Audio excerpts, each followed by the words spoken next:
Assalamualaikum warahmatullahi wabarakatuh. Perkenalkan, nama saya Yunda Putri Permatasari dari kelas KESO 1C. Saya Gadis Oleh Ramadini dari kelas KESO 1C. Saya Hilma Nurul Azkia dari kelas KESO 1C. Saya Melando Titin Triwidiana dari kelas KESO 1C.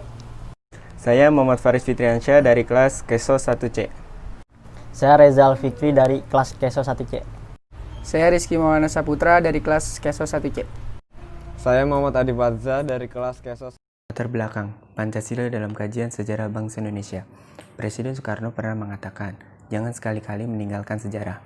Dari perkataan tersebut dapat dimaknai bahwa sejarah mempunyai fungsi yang beragam bagi kehidupan.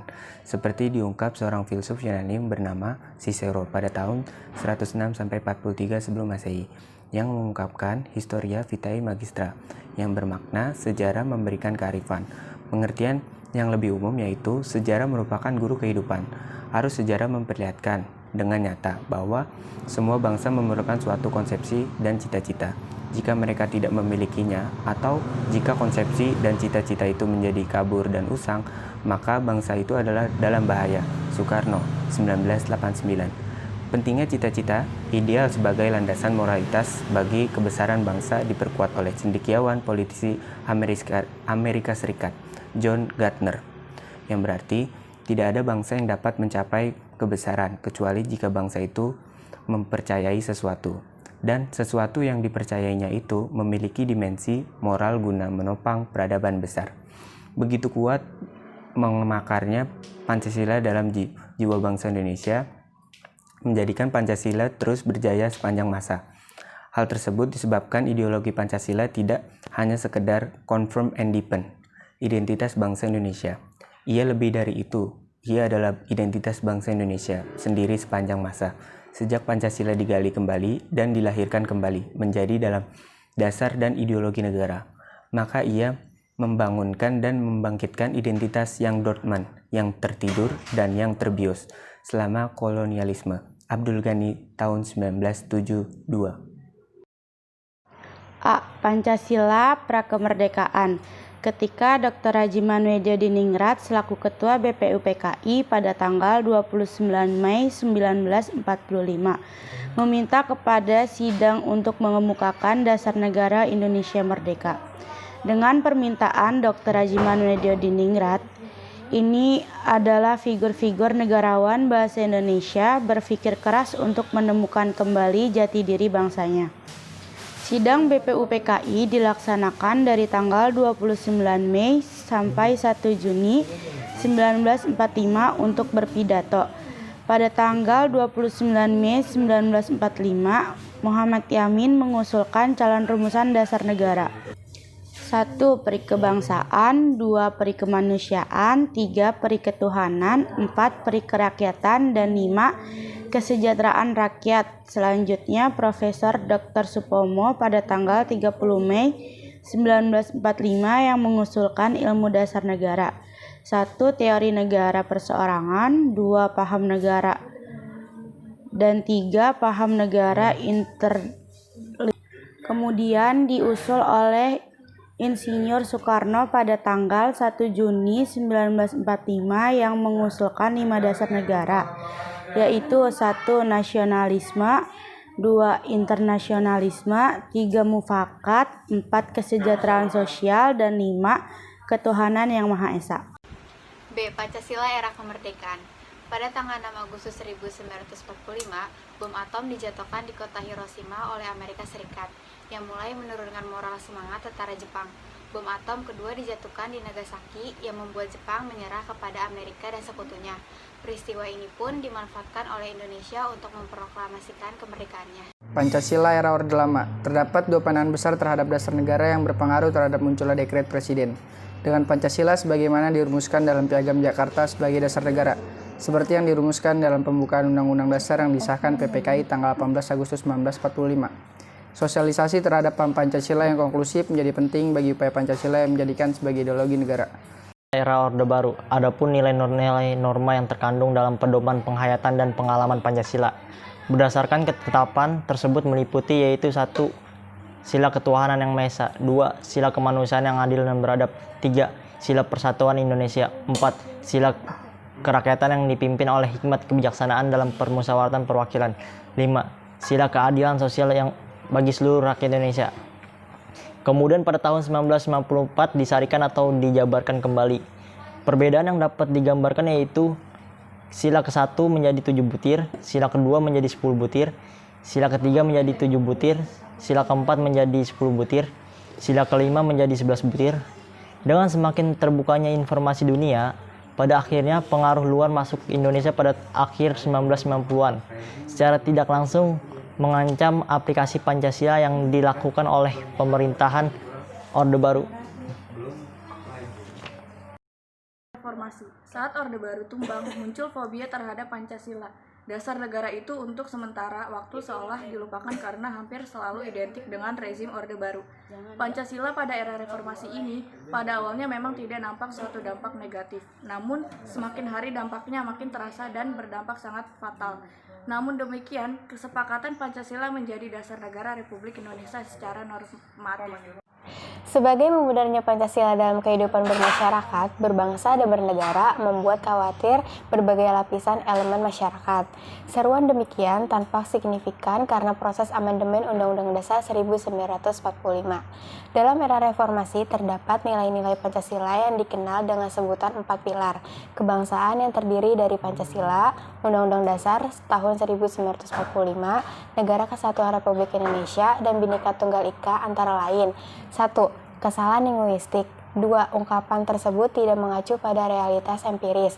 3. Kesalahan kategori. Penempatan Pancasila sebagai sumber dari segala sumber hukum negara, maka penting dari kajian historis Pancasila ini ialah untuk menjaga eksistensi Negara Kesatuan Republik Indonesia. Dan saran. Kesimpulan. 1. Pancasila adalah 5 dasar luhur yang ada dan berkembang bersama dengan bangsa Indonesia sejak dulu. Sejarah merupakan deretan peristiwa yang paling berhubungan. Peristiwa-peristiwa masa lampau yang berhubungan dengan kejadian masa sekarang dan semuanya bermuara pada masa yang akan datang. 2. Orde Baru berkehendak ingin melaksanakan Pancasila dan Undang-Undang Dasar 1945 secara murni dan konsekuen sebagai kritik terhadap Orde Lama yang telah menyimpang dari Pancasila melalui P4, Pedoman, Penghayatan, dan Pengamalan Pancasila atau Eka Prasetya Pancakarsa. 3. Gerakan reformasi telah membawa perubahan-perubahan dalam bidang politik dan usaha penegakan kedaulatan rakyat, serta meningkatkan peran serta masyarakat dan mengurangi dominasi pemerintahan dalam kehidupan politik. 4.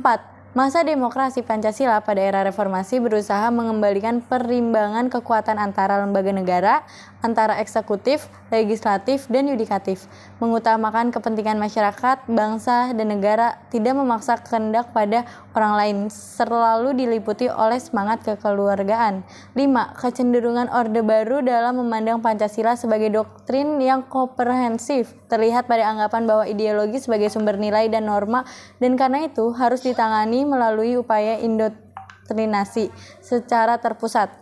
Reformasi dilakukan ke arah suatu perubahan, ke arah kondisi serta keadaan yang lebih baik. Perubahan yang dilakukan dalam reformasi harus mengarah pada suatu kondisi kehidupan rakyat yang lebih baik dalam segala aspek. Saran, Pancasila merupakan kepribadian bangsa Indonesia yang mana setiap warga Indonesia harus menjunjung tinggi dan mengamalkan sila-sila dari Pancasila tersebut dengan setulus hati dan penuh rasa tanggung jawab agar Pancasila tidak terbatas pada coretan tinta belaka tanpa makna.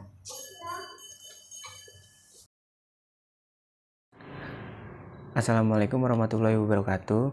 Saya Muhammad Faris Fitriansyah dari kelas KESO 1C ingin menjawab pertanyaan dari Putri Nadila Lesya dari kelompok 4. Pertanyaannya, di manakah terdapat kalimat linguistik mistake atau kesalahan linguistik? Kesalahan itu seperti apa? Tolong jelaskan. Jawabannya, kesalahan bahasa yang dilihat dari unsur linguistik yaitu ejaan, morfologi, sintaksis, dan leksikon. Selanjutnya, saya ingin menjawab pertanyaan Nabila Rahmadevani dari kelompok 3. Pertanyaannya, mengapa Pancasila sebagai pandangan hidup bangsa Indonesia dan dinilai sangat penting bagi masyarakat Indonesia? Jawabannya, karena Pancasila dijadikan petunjuk atau pedoman hidup bagi masyarakat Indonesia dalam segala kegiatan manusia. Manusia sebagai makhluk ciptaan Tuhan dalam perjuangan untuk mencapai kehidupan yang sempurna memerlukan nilai-nilai luhur yang dijunjunginya sebagai suatu pandangan hidup. nilai-nilai luhur merupakan suatu tolak ukur yang berkenaan dengan hal-hal yang sifatnya mendasar dalam hidup manusia, seperti cita-cita yang hendak dicapai. Sumber Os.io. Assalamualaikum, saya Gadis Alia Ramadini dari kelas KESA 1C ingin menjawab pertanyaan dari Iqbal Ramadan. Jelaskan kaitannya Pancasila dengan berakhirnya masa Orde Baru. Jawabannya, dengan semakin terbukanya informasi dunia pada akhirnya pengaruh luar masuk Indonesia pada akhir 1990-an yang secara tidak langsung mengancam aplikasi Pancasila yang dilakukan oleh pemerintah Orde Baru. Demikian pula demokrasi semakin senter mengkritik praktek pemerintah Orde Baru yang tidak transparan dan otoriter, represif, korup, dan manipulasi politik yang sekaligus mengkritik praktek Pancasila.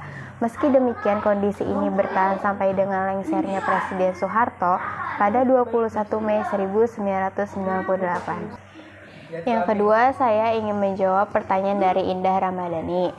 Apa makna penting dari kajian historis Pancasila dalam kehidupan sehari-hari?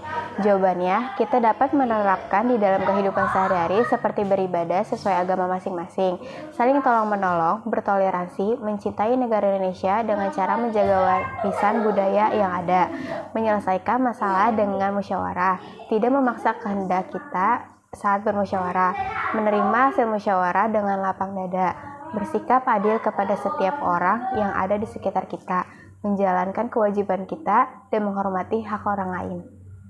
Assalamualaikum warahmatullahi wabarakatuh. Saya Hilma Nurul Azkiyah dari kelas KESA 1C mau jawab pertanyaan dari Widya. Itu pertanyaannya, mengapa di era reformasi Pancasila dipermasalahkan? Jawabannya, suasana berubah total setelah gerakan reformasi muncul dan mengakhiri kekuasaan Orde Baru. Pancasila tidak lagi menjadi tonggak dan simbol dalam pembangunan. Reformasi telah melahirkan era baru bangsa Indonesia di mana pemerintahan tidak lagi menjadi sumber utama dalam memaknai nilai-nilai Pancasila. Bahkan Pancasila seperti tersadar di sebuah lorong sunyi di tengah denyut kehidupan bangsa Indonesia bertajuk penegasan Pancasila sebagai dasar negara. Ideologi bangsa dan negara dalam Undang-Undang Dasar Republik Indonesia. Setelah hampir 19 tahun menjalani era reformasi, bangsa Indonesia seolah terjebak pada arus kebebasan individu yang mengatasnamakan demokrasi.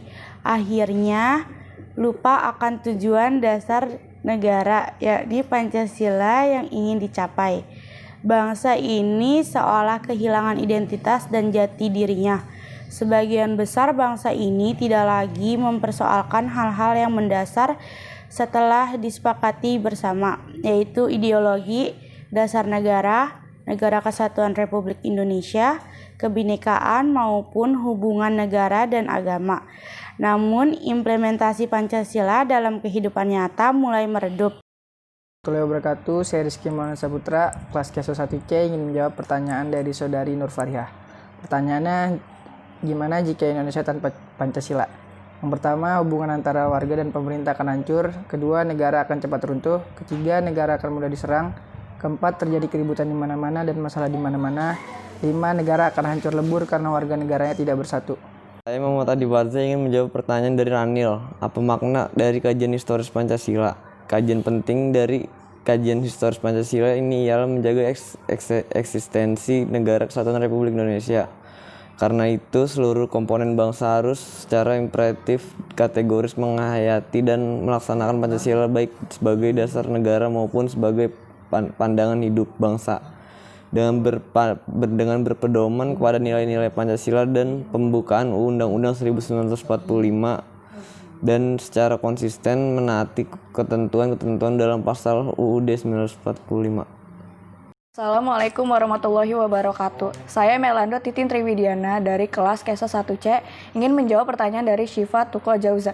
Pertanyaannya, mengapa di era reformasi Pancasila dipermasalahkan? Jawaban, Pancasila dijadikan sebagai political force di samping sebagai kekuatan ritual. Begitu kuatnya Pancasila digunakan sebagai dasar negara. Maka pada 1 Juni 1968, Presiden Soeharto mengatakan bahwa Pancasila sebagai pegangan hidup bangsa akan membuat bangsa Indonesia tidak loyo. Bahkan jika ada pihak-pihak tertentu mau mengganti, merubah Pancasila dan menyimpang dari Pancasila pasti digagalkan. Selanjutnya pada tahun 1968, Presiden Soeharto mengeluarkan instruksi Presiden nomor 12 tahun 1968 yang menjadi panduan dalam mengucapkan Pancasila sebagai dasar negara. Akan menjawab pertanyaan kedua dari Latifatul Latifah. Pertanyaannya, penyimpangan apa saja yang terjadi di masa Orde Baru? Jawabannya, 1. Maraknya terjadinya korupsi kolusi dan nepotisme atau KKN di pemerintahan. 2. Pembangunan yang dilakukan pemerintah tidak dilakukan secara merata sehingga terjadi kesenjangan pembangunan antar daerah. 3. Terjadinya beberapa pemberontakan diakibatkan ketidakpuasan dari tiap-tiap daerah atas kesenjangan pembangunan. 4. Terjadinya kecemburuan sosial antara penduduk pribumi dengan para imigran yang datang karena imigran diberikan tunjangan yang lebih besar. 5. Terjadi kesenjangan ekonomi antara penduduk kaya dan penduduk miskin. 6. Terjadinya pelanggaran HAM atau hak asasi manusia dari berbagai etnis pendatang di Indonesia. 7.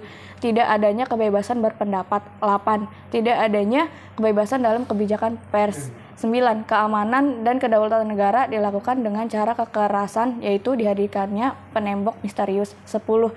Tidak ada penurunan kekuasaan presiden. 11. Terjadinya penyimpangan dalam sistem administrasi dan birokrasi pemerintah di Indonesia. Ingin menjawab pertanyaan dari Muhammad Syafri. Muhammad Yamin mengusulkan dasar negara pada tanggal berapa dan apa saja rumusan dasar negara tersebut? Muhammad Yamin mengusulkan dasar negara pada tanggal 29 Mei 1945 dan rumusan dasar negara tersebut yang dirancang Muhammad Yamin adalah sebagai berikut. 1. Peri kebangsaan, 2. Peri kemanusiaan, 3. Peri ketuhanan, 4. Peri kerakyatan, dan 5. Kesejahteraan rakyat. Pertanyaan kedua dari Muhammad Alwan. Apa penyebab munculnya Dekret Presiden 5 Juli 1959? Dekret Presiden 5 Juli 1959 atau Orde Lama muncul karena disebabkan oleh kegagalan Badan Konstituante untuk menetapkan Undang-Undang Dasar baru sebagai pengganti Undang-Undang Dasar 1950. Anggota konstituante mulai bersidang pada 10 November 1956. Namun, pada kenyataannya hingga tahun 1958 belum berhasil merumuskan Undang-Undang Dasar yang diharapkan. Sumber Wikipedia. Assalamualaikum warahmatullahi wabarakatuh. Perkenalkan, nama saya Rezal Fikri dari Kesos 1C. Ingin menjawab pertanyaan dari Musdah Wardatun Najah dari kelas Kesos 1C. Pertanyaannya, berapa kali terjadi perubahan sistem pemerintahan pada masa Orde Lama? Tolong sebutkan. Jawabannya, pada masa Orde Lama sistem pemerintahan di Indonesia mengalami beberapa peralihan. Indonesia pernah menerapkan sistem pemerintahan presidensial, parlementer, demokrasi liberal, dan sistem pemerintahan demokrasi terpimpin. Dan pertanyaan kedua dari Rani Anggraini, apa yang dimaksud dengan istilah 3 pilar kebangsaan? Jawabannya, Pancasila, Undang-Undang Dasar tahun 1945, Negara Kesatuan Republik Indonesia, dan Bhinneka Tunggal Ika. Akan tetapi istilah 4 pilar kebangsaan ini menurut Kaclan 2012 249 252 mengandung 1. Linguistic mistakes, kesalahan linguistik atau dapat pula dikatakan kesalahan terminologi. 2. Ungkapan tersebut tidak mengacu pada realitas empiris sebagaimana terkandung dalam ungkapan bahasa, melainkan mengacu pada suatu pengertian atau ide berbangsa dan bernegara. Itu dianalogikan bangunan besar. 3. Kesalahan kategori atau kategori mistakes. Karena secara epistemologis, kategori pengetahuan Pancasila, Undang-Undang Dasar 1945, Negara Kesatuan Republik Indonesia, dan Bhinneka Tunggal Ika bukanlah merupakan kategori yang sama. Ketidaksamaan itu berkaitan dengan realitas atau hakikat pengetahuannya. Pengetahuan kebenaran serta koherensi yang wujud.